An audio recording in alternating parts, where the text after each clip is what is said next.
Au nom du Père, du Fils, Saint-Esprit, un seul Dieu, Amen. Que sa bénédiction repose sur nous tous, Amen.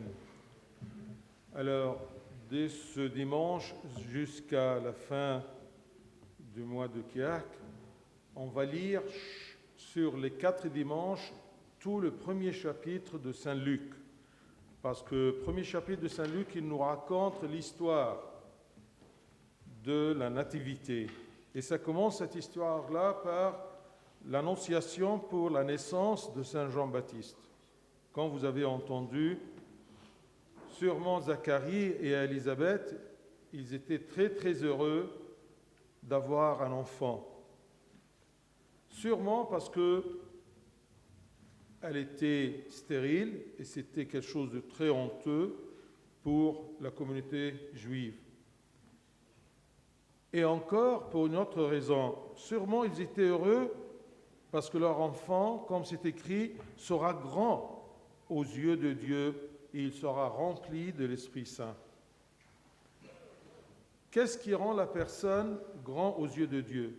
Ce qui compte bien sûr d'être grand aux yeux de Dieu, ou comme c'est écrit devant Dieu, c'est-à-dire dans l'estimation de Dieu, aux yeux de Dieu.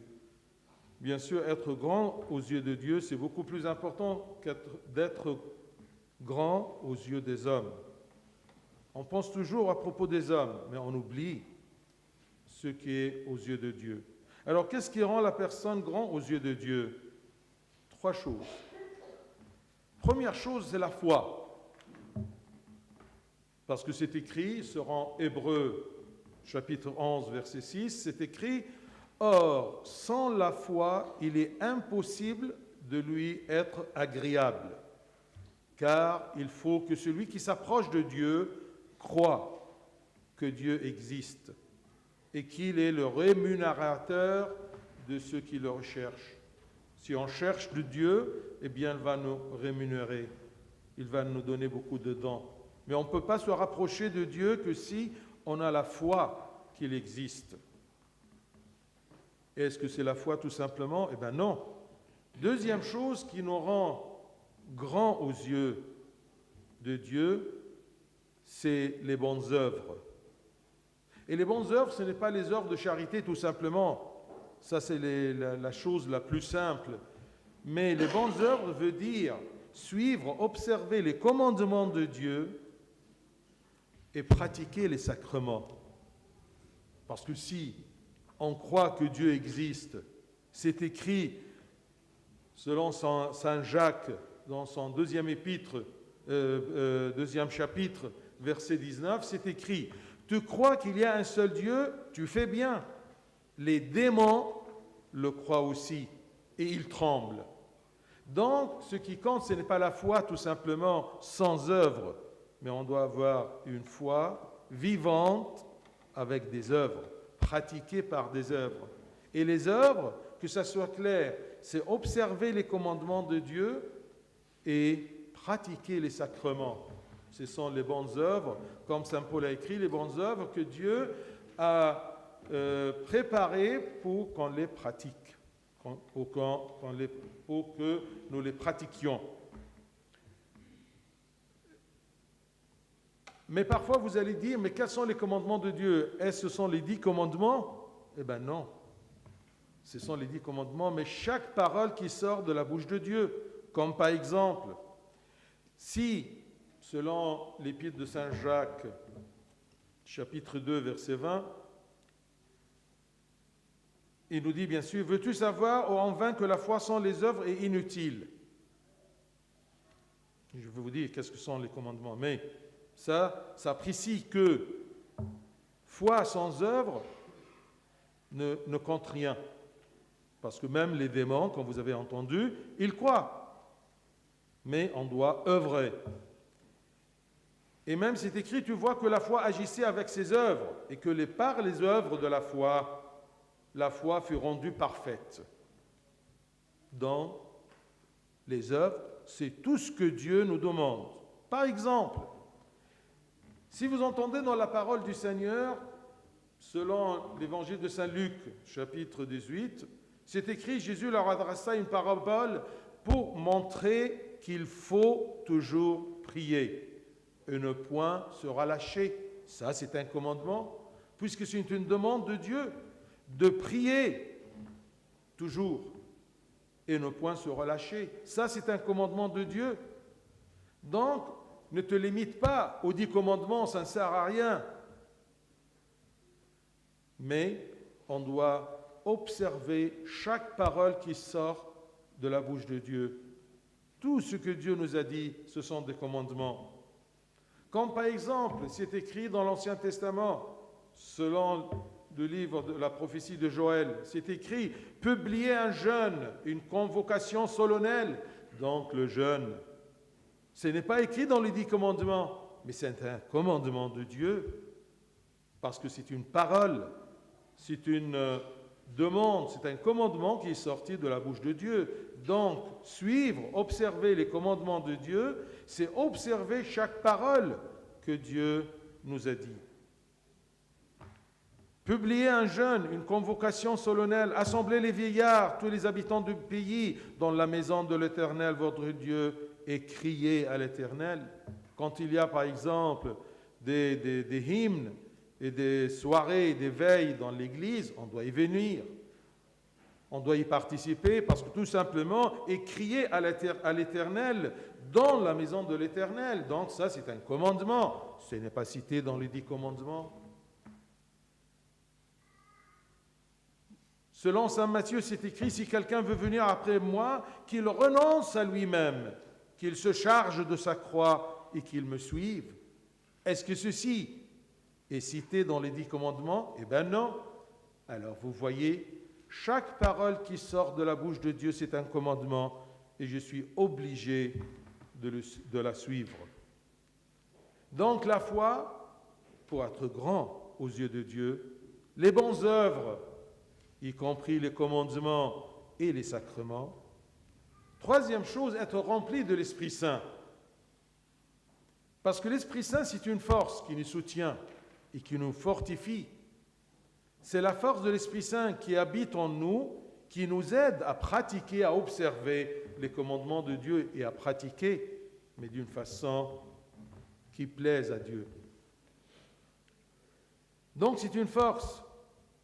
Vous voyez par exemple saint Paul aux Éphésiens, il leur dit afin qu'il vous donne, selon la richesse de sa gloire, Dieu il nous donne, selon la richesse de sa gloire, d'être puissamment fortifié par son esprit dans l'homme intérieur. Cet homme-là qu'on a reçu dans le baptême, on doit le fortifier et puissamment le fortifier. Qui nous donne cette force-là? C'est l'Esprit Saint, que Dieu nous la donne selon sa richesse de sa gloire. Et c'est pour cela, vous comprenez maintenant pourquoi saint Paul il nous dit « N'attristez pas le Saint-Esprit de Dieu par lequel vous avez été scellés pour le jour de la rédemption. » Donc c'est très important de ne pas attrister le Saint-Esprit qui est en nous. Parce que tout simplement, c'est à travers le Saint-Esprit qu'on reçoit tous les dons, comme la rédemption, que le Christ nous a préparés pour en profiter. Est-ce que je suis rempli de l'Esprit Saint? Est-ce que l'Esprit Saint que j'ai reçu dans le sacrement de la confirmation, deuxième sacrement après le baptême, est-ce que je le garde, je l'anime ou je l'attriste? Parce que le Saint-Esprit qui est en moi, c'est une force, mais c'est une force aussi d'apprentissage et de réprimandation. Eh bien, il me réprimande, fais ça et ne fais pas ça. Est-ce que je l'écoute ou je l'attriste? Parce que je ne renonce pas à moi-même. Je veux ma volonté. Un des commandements de Dieu qu'il renonce à lui-même, c'est-à-dire que tu mets la volonté de Dieu avant ta volonté. Même saint Paul, comme il a dit, n'attristez pas le Saint-Esprit, il nous a dit, n'éteignez pas l'Esprit Saint. S'il y a les bonnes œuvres qui animent l'Esprit Saint, cette force en nous, bien sûrement, il y a les mauvaises œuvres qui sont toujours selon ma volonté. Si ma volonté se coïncide avec la volonté de Dieu, tant mieux, c'est quelque chose de bien, c'est-à-dire que je suis sur le bon chemin. Mais si vous sentez que ma volonté est contre celle de Dieu et contre le commandement de Dieu, donc il y a quelque chose qui cloche là-dedans, tu ne pourras jamais être grand aux yeux de Dieu. Donc, durant cet avant-là, cherchons à plaire à Dieu par la foi vivante, la foi qui est vivante par les œuvres, par suivre la volonté de Dieu à travers ses commandements et les sacrements de l'Église. C'est ça qui me rend grand à ses yeux. Pour le rendre heureux à sa venue à Noël, c'est ça le cadeau que je présente à Dieu, de le plaire quand il va venir. C'est ça Noël, de faire un bon cadeau à Dieu, c'est de le réjouir. Réjouir son cœur par ma foi, mes œuvres, et que je sois rempli par cette force, l'Esprit Saint qui me l'a donné. أثناء الصوم هنقرأ عبر الحدود كل الإصحاح الأول من إنجيل معلمنا لوقا البشير. فدلوقتي ممكن تقرأ كده الإصحاح الأولاني تعرف كل قصة الميلاد. فهيتقسم على 4 أجزاء هنقراها دايما كل يوم حد من أول الحد دوت. أول جزء في قصة الميلاد هو إنه يعلن لزكريا وإليصابات ميلاد يوحنا المعمدان. وطبعا زي ما انتم سمعتوا إن يوحنا وإليصابات فرحوا جدا، طبعا عشان بعد إنها كانت امرأة عاقر رفع الله عارها من وسط الناس زي ما هي بتقول عشان هتحصل على طفل. لكن أكيد كانوا فرحانين كمان لأن هذا الطفل مش بس طفل عادي، ولكن زي ما مكتوب في الكتاب المقدس إنه سيصير عظيما أمام الرب. يعني يصير عظيما أمام الرب؟ يعني يصير عظيما في عين الرب، في ميزان الرب. ربنا هيحكم عليه بإيه؟ إنه عظيم ولا إنه إنسان عادي ولا إنسان ضد الله؟ فكون الإنسان يكون عظيم في عين الرب ده شيء مهم جدا. إيه اللي يخلي الإنسان عظيم في عين ربنا؟ له مكانة في قلب الله. 3 حاجات. أول حاجة هو الإيمان، عشان كده الكتاب يقول لنا بدون إيمان لا يمكن أن نرضيه. مش ممكن ترضي ربنا بدون إيمان. لكن خلي بالك مش الإيمان بس، لازم يكون الإيمان العامل، تمام، أو الإيمان الحي العامل في عمل. لأنه يقول لنا الكتاب إنك أنت تؤمن أن الله واحد، الشياطين أيضا يؤمنون ويقشعرون. اوعى إيمانك يبقى زي إيمان الشياطين. إيه الفرق بين إيماني وإيمان الشياطين؟ إن إيمان الشياطين هو إيمان بدون أعمال، لكن إيماني أنا إيمان حي فيه أعمال. بس إيه هي الأعمال؟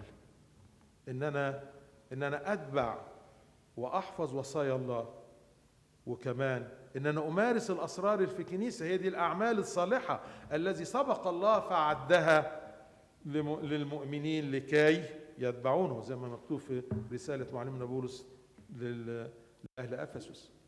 أعمال أعدها لنا ربنا عشان نمارسها. هي إيه؟ الأسرار ووصايا ربنا. بس تيجي في وصايا ربنا وتقول لنفسك يا ترى إيه هي وصايا ربنا؟ هي 10 وصايا؟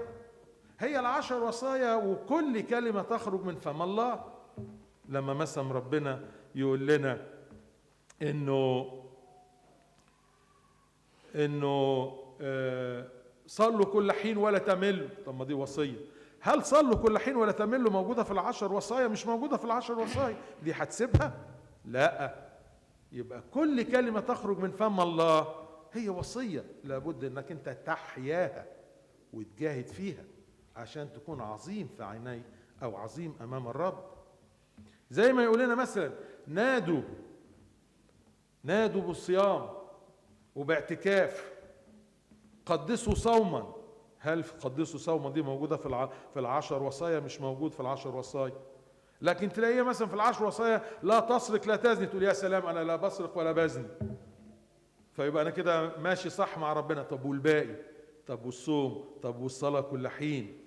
ولما يقول ان اردت ان تكون لي تلميذا فاحمل صليبك واتبعني. فين حمل الصليب؟ فين الجهاد؟ فين انك تكسر مشيئتك امام مشيئة الله؟ كل ديت مش موجودة في 10 وصايا، لكن خرجت من فم الله. يبقى كل كلمة تخرج من فم الله أنت مطالب أنك تحياها وتمارسها لفائدتك أنت.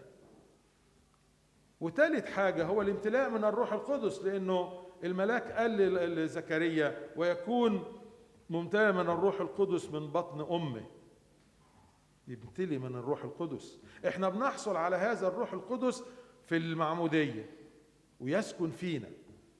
بعد المعمودية في سر التثبيت، سر الميرون، بتمسح بالميرون فيحل الروح القدس عليك ويسكن فيك. قوة بتسكن في داخل الإنسان، لأن كل العطايا اللي ربنا عملها لنا تقدرش تحصل عليها إلا من خلال الروح القدس. هو اللي بيعطيك عطايا ربنا، يبقى لازم تكون ممتلئ من هذا الروح. وعشان كده بولس الرسول يقول لنا لا تحزنوا الروح. تحزن ازاي روح الله اللي في داخلك؟ ويقول لنا لا تطفئوا الروح. وتطفيها ازاي؟ بان ارادتك تكون غير اراده الله. انت عاوز حاجه وربنا عاوز حاجه تانية، تختار اراده مين؟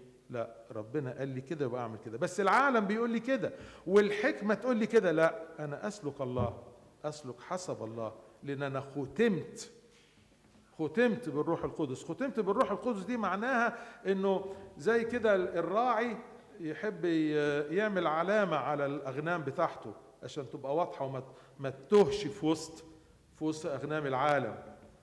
فانت مختوم بالروح القدس. حافظ على هذا الختم، لا تحزنوا ولا تطفئوا. واوعى تفتكر انك انت ممكن تطفي الروح القدس. الروح القدس ده قوة، ولكن انت بتطفي عمله وتأثيره فيك، لكن هو موجود بس انت ما بتستفادش منه. يبقى اذا يا احبائي عشان نستعد لمجيء المسيح في ميلاده، يبقى لابد انك انت تعد نفسك بالايمان الحي بالاعمال، وانك تكون ممتلئ ومستفيد من روح الله القدوس اللي في داخلك، ان بتنمو من فضيلة لفضيلة. شوف كده ايه اللي عندك من الفضائل. لو مش عارف ايه الفضائل وعاوز تنسى الفضائل من اجل الاتضاع، يبقى على الاقل تذكر ايه العيوب. دور ايه عيوبك وشيلها قبل ما المسيح يجي، عشان لما يجي ميلاد المسيح تبقى انت مفرح قلبه، وانك انت عديت نفسك ان تكون عظيما في عيني الرب. له المجد الدائم إلى الأبد. آمين.